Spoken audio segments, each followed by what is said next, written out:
Menteri Pertanian kecewa, pimpinan Bulog Kalimantan Selatan dicopot.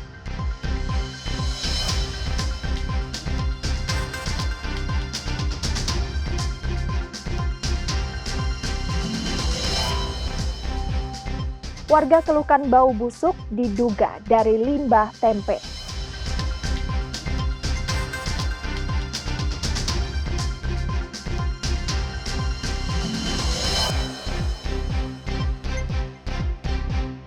Jalin MOU PSSI, Permuda dapat jersey resmi Timnas.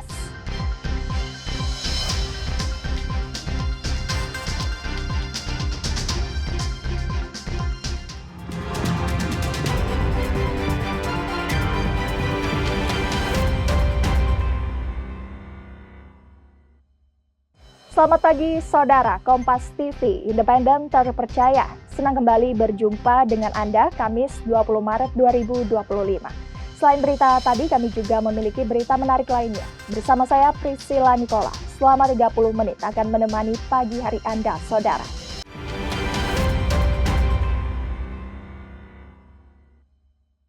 Mengawali berita pagi ini, saudara, keluhan petani di Kabupaten Tanah Laut, Kalimantan Selatan memuncak saat sampaikan masalah penyerapan gabah kepada Menteri Pertanian Republik Indonesia, Andi Amran Sulaiman. Petani sebut Bulog tak kunjung turun ke lapangan dan sulit dihubungi, sehingga petani terpaksa melepas gabah ke tengkulak. Nanti pada saat mereka panen ini, Bulog ditelepon tidak diangkat. Padahal mereka mau jual untuk segera berjalan. Bulog kenapa bisa? Kepada Menteri Pertanian Andi Amran Sulaiman, petani di Kabupaten Tanah Laut mengeluhkan sulitnya menjual gabah ke Bulog. Petani terpaksa menjual lebih murah ke tengkulak Rp5.600 per kilogram. Padahal harga pembelian pemerintah atau HPP senilai Rp6.500 per kilogram. Tak kunjung turun ke lapangan hingga sulit dihubungi, diklaim petani jadi penyebabnya. Sementara petani butuh memutar modal operasional. Merespons tegas, Menteri Pertanian mengaku kecewa atas kinerja Bulog yang dinilai pasif dalam menyerap gabah petani saat panen raya. Ia memastikan tidak tinggal diam ketika petani dirugikan akibat lambannya kinerja Bulog. Kamu yang pinwil sini. Iya, Pak. Kapan negara ini maju? Kita itu pelayan, kita pembantunya ini rakyat semua. Aku menteri itu pembantunya masyarakat. Ya. Tak butuh waktu lama, Selasa malam pemimpin wilayah Bulog kantor wilayah Kalimantan Selatan resmi dicopot dari jabatannya. Langkah ini diambil sebagai upaya memperbaiki penyerapan gabah dan menjamin kesejahteraan petani di Kalimantan Selatan. Arpawi, Kompas TV, Kabupaten Tanah Laut, Kalimantan Selatan. Pantau operasi pasar di kantor pos Banjarbaru. Menteri Pertanian Andi Amran Sulaiman pastikan harga bahan pokok terutama beras stabil. Amran bilang jumlah komoditas jangan sampai tidak sesuai atau kurang. Monitoring operasi pasar di kantor pos Banjarbaru, Menteri Pertanian Andi Amran Sulaiman pastikan harga beras dan minyak goreng stabil. Menurutnya tidak ada alasan harga naik karena produksi dan stok melimpah. Amran juga bilang akan terus memantau jumlah komoditas yang dijual. Jangan sampai tidak sesuai atau dikurangi hingga merugikan masyarakat. Dua ini tidak ada alasan naik. Kenapa? Produksi melimpah, stok melimpah. Minyak goreng kita produksi terbesar dunia. Tidak ada alasan ini naik. Alhamdulillah di sini harga baik-baik saja. Di Kalimantan Selatan, sekitar 96 lokasi pasar murah sudah dibuka dan diselenggarakan hingga 29 Maret. Komoditas yang dijual yakni beras, minyak goreng, telur ayam, dan telur bebek, serta gula di bawah harga pasaran. Inisiasi dari Kementerian Pertanian di mana menjadikan seluruh kantor pos sebagai lokasi operasi pasar di seluruh Indonesia. Tujuannya adalah bagaimana memudahkan masyarakat untuk bisa mengakses. Warga Kemuning, Rismawati membeli telur bebek di pasar murah ini. Warga bilang harganya lebih terjangkau dari pasaran, yakni Rp30.000 per kantong. Kalau bebek aku rasa lebih murah. Kalau telur biasa itu kan di pasaran mungkin yang mirip-mirip aja lah. Kalau bebek kan agak mahal biasanya. Warga berharap operasi pasar murah diselenggarakan rutin saat Ramadan untuk membantu memenuhi kebutuhan pokok. Nabila Cheva, Kompas TV, Banjarbaru, Kalimantan Selatan. Menteri Pertanian Republik Indonesia Andi Amran Sulaiman dorong petani di Kalimantan Selatan menanam padi hingga 3 kali setahun. Upaya ini untuk meningkatkan produksi pangan dan menjadikan daerah ini lumbung nasional. Menteri Pertanian Andi Amran Sulaiman hadiri acara panen padi di Desa Maluka Baulin, Kabupaten Tanah Laut, Kalimantan Selatan. Dalam kunjungannya, Kalimantan Selatan didorong meningkatkan indeks pertanaman IP jadi 3 kali setahun. Sebab luas sawah sekitar 340.000 hektar dengan produksi padi capai 1,7 juta ton, diprediksi meningkat hingga 5 juta ton per tahun jika intensitas tanam padi 3 kali setahun. Nah, ini Pak Bupatinya Dandim, Kapolresnya kompak nih. Ini bisa menyelesaikan ini masalah. Kita tingkatkan produksinya, produktivitasnya, IP-nya 3 kali lipat. Itu target kita. Nanti kami beri bantuan alat mesin pertanian dari pusat. Dengan optimasi lahan, pemerintah berencana perbaiki sistem irigasi serta salurkan bantuan alat dan mesin pertanian modern. Tanah Laut dan Barito Kuala menjadi kabupaten yang diprioritaskan agar Kalimantan Selatan jadi lumbung pangan nasional. Arpawi, Kompas TV, Kabupaten Tanah Laut, Kalimantan Selatan. Saudara, rapat koordinasi optimalisasi lahan dan cetak sawah digelar di Kalimantan Selatan.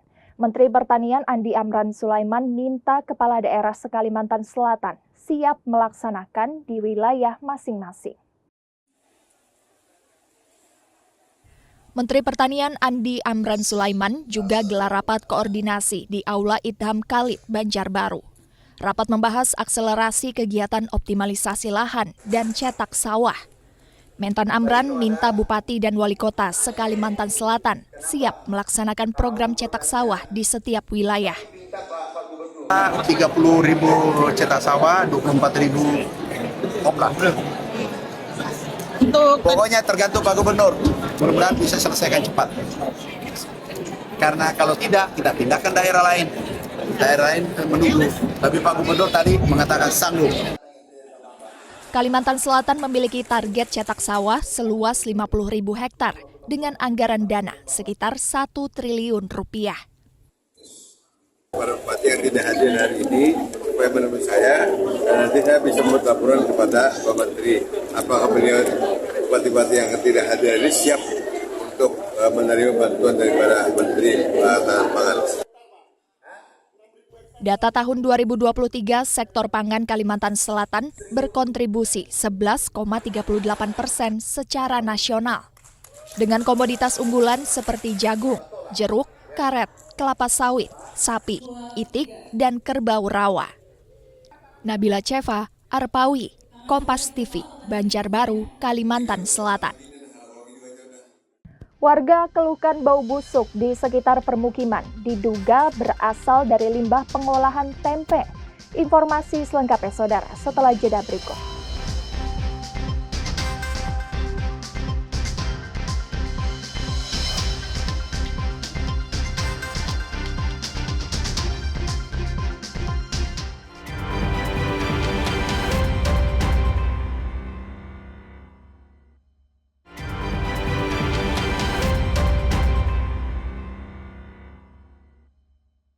Terima kasih Anda masih di Kompas Kalsel, Saudara. Warga Desa Mekar Baru, Kecamatan Sungai Raya, Kabupaten Kuburaya, mengeluhkan bau busuk di sekitar tempat tinggal mereka. Bau tersebut berasal dari limbah pembuatan tempe yang dibuang sembarangan. Sudah sebulan terakhir warga Desa Mekar Baru, Kecamatan Sungai Raya, Kabupaten Kuburaya, mengeluhkan bau busuk di sekitar tempat tinggalnya. Menurut warga, bau tersebut berasal dari limbah pembuatan tempe yang dibuang sembarangan. Warga tidak melarang adanya usaha di lingkungan mereka, hanya saja diminta tidak mengganggu ketertiban umum. Kami warga yang berada di sekitaran lokasi, kami tidak melarang siapapun yang ingin membuka usaha atau berjualan apapun. Cuma kami minta jangan sampai mengganggu aroma atau bau atau limbah tersebut mengganggu kami warga yang di sekitar sini. Dari pemantauan, tempat penampungan limbah tempe dibuat seadanya, yakni di kolam kecil yang kerap meluber dan tidak tertutup. Pembuat tempe menyatakan akan berupaya membuat tempat penampungan limbah dan anti bau. Upaya-upaya yang dilakukan Pak untuk meminimalisir ini? Ya ini supaya ada bau, ada bau. Tapi ada beberapa keluhan dari warga sekitar Pak? Tidak ada. Ke depan seperti apa Pak? Hah? Ke depan seperti apa mungkin meminimalisir itunya? Mau bikin bak itu nanti. Buat bak. Warga juga mengeluhkan berlarut-larutnya persoalan ini. Pasalnya, meski sudah melapor ke Pemkab Kuburaya, namun tidak ada tindakan nyata. Doris Pardede, Kompas TV, Kuburaya, Kalimantan Barat. Pastikan pembangunan Ibu Kota Nusantara berlanjut. Otorita jalin kerjasama dengan 5 investor. Para investor bergerak di bidang perhotelan, properti, makanan dan minuman, hingga logistik. Kelanjutan pembangunan Ibu Kota Nusantara dipastikan Otorita IKN dengan menjalin perjanjian kerjasama 5 investor. Kelima investor ini bergerak di bidang perhotelan, properti, makanan dan minuman, serta logistik. Dengan nilai investasi mencapai 2,42 triliun rupiah. Investor tidak hanya dari Indonesia, melainkan dari Malaysia dan Cina. Untuk para investor, jadi ini direct investment.